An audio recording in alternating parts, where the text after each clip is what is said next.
అందరికీ నమస్కారం అండి. ఈ మధ్యన 2 రోజుల క్రితం ఒక ఆడియో ఫంక్షన్ అయితే జరిగింది. అది ఆడియో ఫంక్షన్ అయితే నాకు తెలీదు.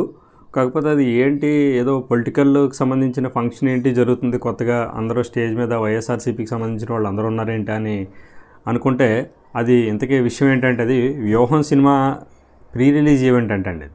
అక్కడ ఒక సినిమాకి సంబంధించిన వ్యక్తి అంటే ఒక రామ్ గోపాల్ వర్మ తప్పించి మిగతా వాళ్ళందరూ కూడా వైఎస్ఆర్ నాయకులు మాత్రమే స్టేజ్ మీద ఉన్నారు. జనరల్గా మనం సినిమా ఫంక్షన్ అనేసరికి ఎవరినైనా తెలిసిన వ్యక్తులు కానీ, ముందు సినిమాకి సంబంధించినటువంటి సినిమా యాక్టర్లు కానీ, డైరెక్టర్లు కానీ వాళ్ళందరినీ చూస్తాం. కాకపోతే ఇక్కడ విచిత్రం ఏంటంటే సినిమాటోగ్రఫీ మినిస్టర్ గట్రా ఎవరో లేరు ఇక్కడ. కాకపోతే మంత్రులు మాత్రం అందరూ ఇక్కడ స్టేజ్ మీద ఉన్నారు. ఏంటంటే ప్రీ రిలీజ్ ఈవెంట్ వ్యూహం సినిమా. మన రామ్ గోపాల్ వర్మ రొంకు సినిమాలు తీసే Ram Gopal Varma pre release event అంటండి. కాకపోతే చూస్తుంటే ఆడియన్స్ ఎవరో లేరు. జనరల్గా అక్కడ ఎవరైనా అరుపులు, కేకలు ఇవన్నీ వినిపిస్తూ ఉంటాయి. ఏదైనా సినిమాకి సంబంధించి మనం ఈవెంట్ జరుగుతూ ఉంటాయి. అక్కడ ఎవరిని చూపించట్లేదు, కేవలం ఎంతసేపు స్టేజ్ మీద మాత్రమే జనాన్ని చూపిస్తా ఇదైతే జరిగిందండి, ఫంక్షన్ జరిగింది. అయితే ఏంటి రామ్ గోపాల్ వర్మ ఏం మాట్లాడాడు? అందరూ పెద్ద ఇంటలెక్చువల్, అంతకాదు ఇంతకాదు తోపు తురుముక అని అంటారు కదా, ఏం మాట్లాడాడు అని అంటే ఆయన కొన్ని విషయాలను అయితే చెప్పాడండి. సినిమాకి సంబంధించి నేను పర్టికులర్గా పేర్లు పెట్టడానికి కారణం ఏంటన్నది ఏమన్నాడో ఒకసారి విందాం. మనం విన్న తర్వాత దాని గురించి మనం కామెంట్ చేద్దాం. పరిస్థితుల్లో తీసుకుంటారు, బయటికి ఎలా కనిపిస్తారు, లోపల ఏం ఆలోచిస్తారు, ఏం వ్యూహాలు పన్నుతారు అనే ఒక సైకలాజికల్ ఆస్పెక్ట్లో నేను పొలిటికల్ మనిషి కాదు, నాకు తెలియదు పాలిటిక్స్, కానీ పొలిటికల్ సైకాలజీ అనేది నాకు తెలుసు అని నా feeling as a writer and director. నువ్వు పొలిటికల్ మనిషి కాదా అని అంటున్నాడు. కాకపోతే పొలిటికల్ మనిషి కానప్పుడు మరి పాలిటిక్స్కి సంబంధించిన వాళ్ళందరినీ ఎందుకు పిలవడం? తన తోటి యాక్టర్స్ ఉన్నారు, డైరెక్టర్స్ ఉన్నారు, వీళ్ళందరూ రానన్నారా ఈ సినిమాకి? మరి ఎందుకు అటువంటి ఫంక్షన్ చేయడం కరెక్ట్ కాదు కదా. ఇప్పుడు డెమోక్రసీలో ఒక ఒపీనియన్ చెప్తాం ఎవరైనా సరే. ఇప్పుడు ఒక చిన్న ఇదేంటంటే వాళ్ళ లోకేష్ ట్రై చేస్తుంది వ్యూహం ఆపడానికి. తను వన్ ఆఫ్ ద థింగ్స్ ఏం పెట్టాడంటే పిటిషన్లో ఇలా మమ్మల్ని కించపరుస్తున్నారు సినిమాలో. తను పొద్దున్న లెగిస్తే చేసేది ఉట్టి కించపరచడం. జగన్ని సైకో జగన్ అంటాడు, లేకపోతే మా హంత కూడా అంటాడు, ఇది అంటాడు, అదంటే అది కించపరచడం కదా. అసలు ఈరోజు మీనింగ్ ఉందా దానికి? చంద్రబాబు నాయుడు గారు కానీ, పవన్ కళ్యాణ్ కానీ, లోకేష్ కానీ, జగన్ గారు గవర్నమెంట్లో ప్రజలకు పనిచేస్తున్న టైంలో వీళ్ళందరూ కేవలం అవతల వాళ్ళని తిట్టడం ఒక్కటే పని పెట్టుకున్నారు, అందరికీ తెలుసు. అలాంటి వాళ్ళు వ్యూహంలో వాళ్ళని కించపరుస్తున్నాను అనే దాని మీద కోర్టుకు వెళ్ళడం కన్నా పెద్ద జోక్ నేను. కరెక్టే, లోకేష్ గారు పెట్టిన కేసు అయితే వాళ్ళని కించపరుస్తూ ట్రైలర్ అయితే రిలీజ్ చేశాడు, డైరెక్ట్గా పేర్లు పెట్టే కించపడటం చేశాడు. అయితే ఇక్కడ కేవలం చంద్రబాబు నాయుడు, పవన్ కళ్యాణ్ గారు, చంద్రబాబు నాయుడు గారు, లోకేష్ గారు వీళ్ళు మాత్రమే విమర్శించారు. మరి జగన్మోహన్ రెడ్డి ఏ పథకానికి సంబంధించి బటన్ నొక్కడానికి వెళ్ళినా ముందు స్టార్ట్ చేసేది అదే కదా. ఏబిఎన్ రాధాకృష్ణ, TV5 యాజమాన్యం, ఈటీవీ రామోజీరావు, ఇదంతా కించపరచడం కాదా? దత్తపుత్రుడు అంటాడు, అవంటాడు, ఏమంటాడు, ఇవన్నీ నీకు వినపడవా? నువ్వు కండువా వేసుకోవాలనుకుంటే డైరెక్ట్గా వేసుకో, ముసుగు వేసుకోవద్దు, అర్థమైందా? కించపడతాడు. నీ ఒపీనియన్ నువ్వు చెప్పాను అంటున్నావు సినిమాలో, వాళ్ళ ఒపీనియన్ కూడా వాళ్ళు చెప్తున్నారు. నీకు దమ్ము ధైర్యం అంటే కోర్టుకు వెళ్తున్నారు కదా, ఆపుకోమని చెప్పు. అంతేగాని నువ్వు వాళ్ళని డైరెక్ట్గా స్టేజ్ మీదకి వచ్చి సినిమా ప్రీ రిలీజ్ ఏంటంటే నేను సినిమాలో ఇది తీశాను, పలానా వ్యక్తి గురించి నేను ఏమీ కామెంట్ చేయలేదని చెప్పు. అంతేగాని నువ్వు ఇష్టం వచ్చినట్టు మాట్లాడితే జనాల్లో చెవిలో పువ్వులు పెట్టుకునే వాళ్ళు ఎవరో లేరు, అర్థమైందా?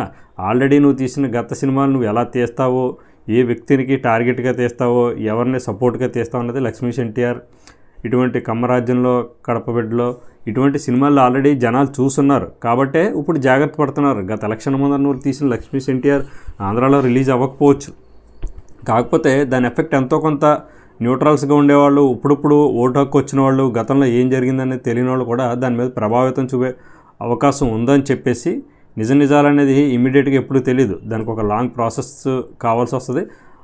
అట్లా లాంగ్ రన్లో తెలుస్తుంది కొంతమందికి తెలిసి ఉంటుంది. ఆ విధంగా ప్రభావం పడే అవకాశం ఉందని చెప్పేసి మా పేర్లు పెట్టాడు డైరెక్ట్గా అని చెప్పేసి మాత్రం ఇచ్చేసాడు. నువ్వు స్టోరీ ఏం తీస్తావో, నువ్వు ఎటువంటి సినిమాలు తీసావు అన్నదే అందరికీ తెలుసు.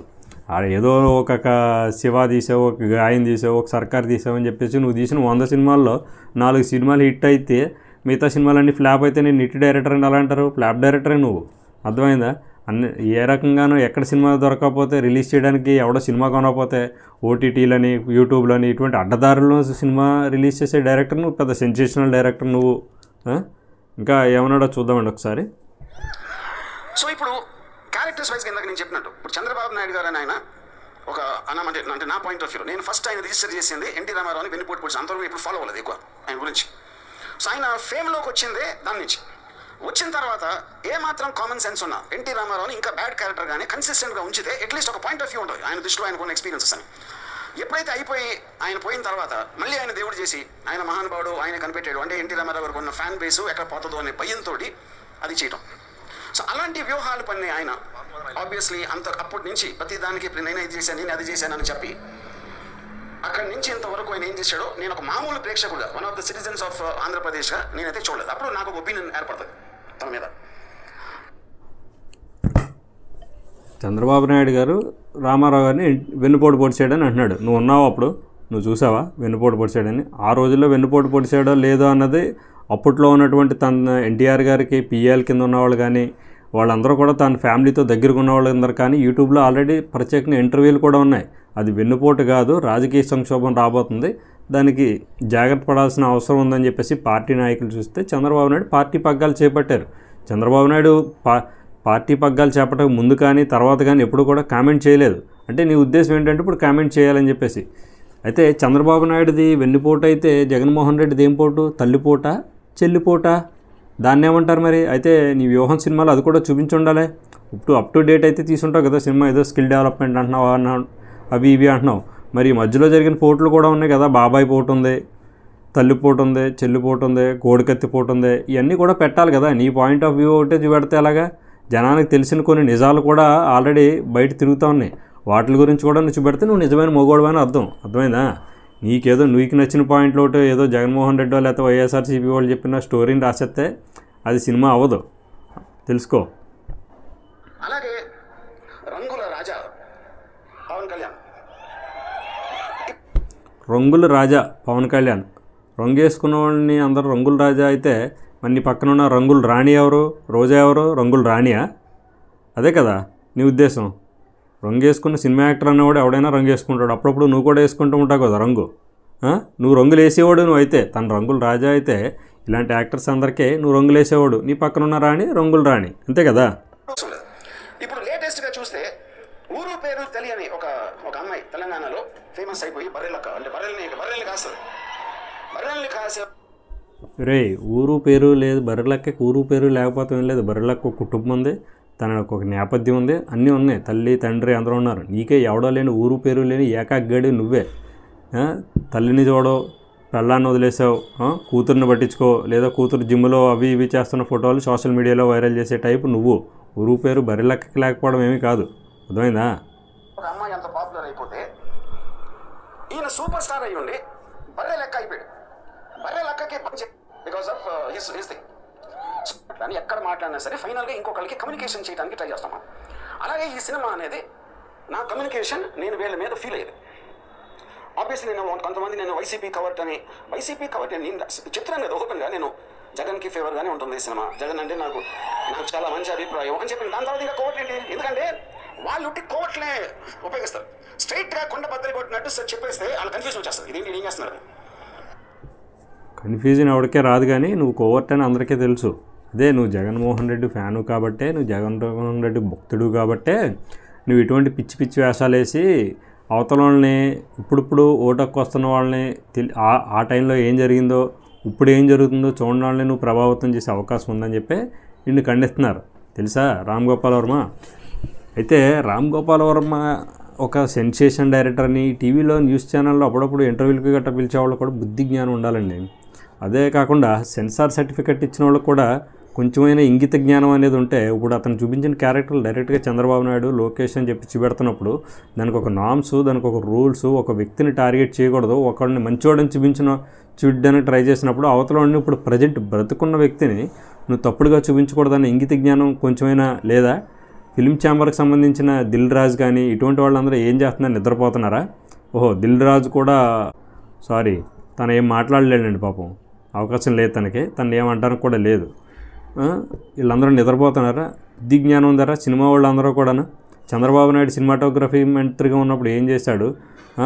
ఇప్పుడు జగన్మోహన్ రెడ్డి మీకు ఎటువంటి ఇచ్చేసాడు అనేది రామ్ గోపాల్ వర్మ అనేవాడిని బహిష్కరించకుండా మీరు ఇంకా ఆడి సినిమాలు తీస్తుంటే నోరు మూసుకొని కూర్చోడానికి సిగ్గు శరమేమన్నా ఉందరా సినిమా వాళ్ళందరికీ?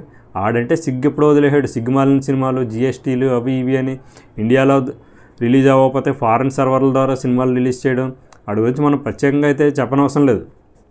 ఒక బరి తెగించిన వాడు ఉంటారు చూసారా, అది చూసిన ఆంబోతు ఇటువంటి అంటారు చూసారా, అటువంటి పేర్లకి కరెక్ట్ నమూనా ఎవరంటే రామ్ గోపాల్ వర్మ.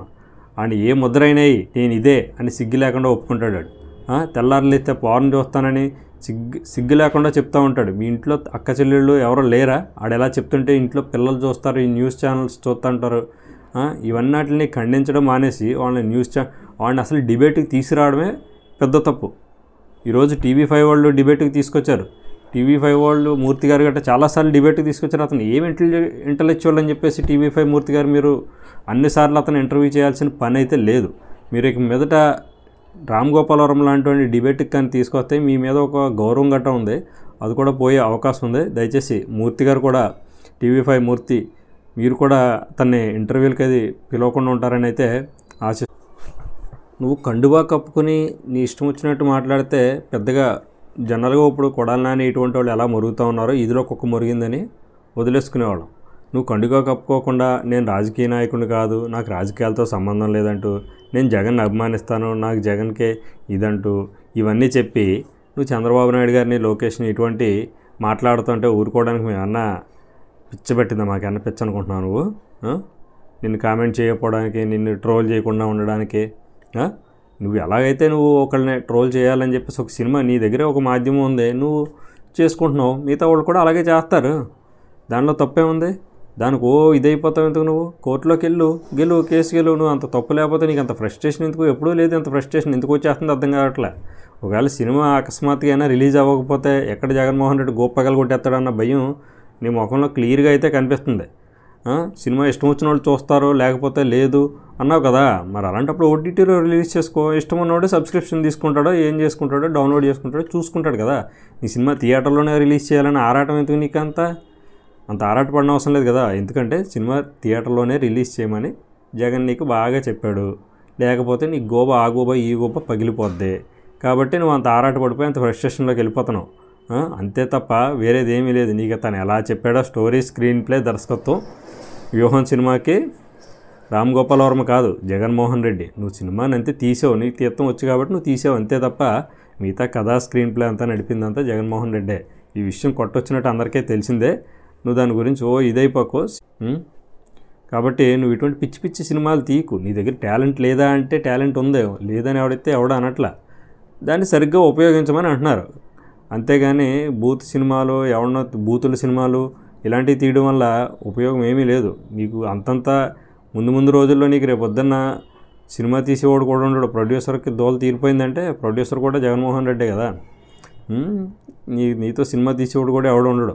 ఈరోజు రేపు పొద్దున్న ఒకవేళ సినిమా రిలీజ్ అయితే దాని పరిస్థితి ఏంటో ఒకసారి చూసుకో, నీ భవిష్యత్తు ఏంటో చూసుకో. అర్థమైందా? ఇవాళ 1 కోటి పంపిస్తాడు, 2 కోట్లు పంపిస్తాడు, ప్రభుత్వం ఉంది కాబట్టి. రేపు పొద్దున్న ఏంటి నీ పరిస్థితి చూసుకో. రామ్ గోపాల్ వర్మ, నువ్వు మరొకసారి ఇలాంటి పిచ్చి పిచ్చి సినిమాలు తీయడానికి కానీ, పిచ్చి పిచ్చి మాటలు మాట్లాడితే కానీ నీకు మర్యాదగా ఉండదు.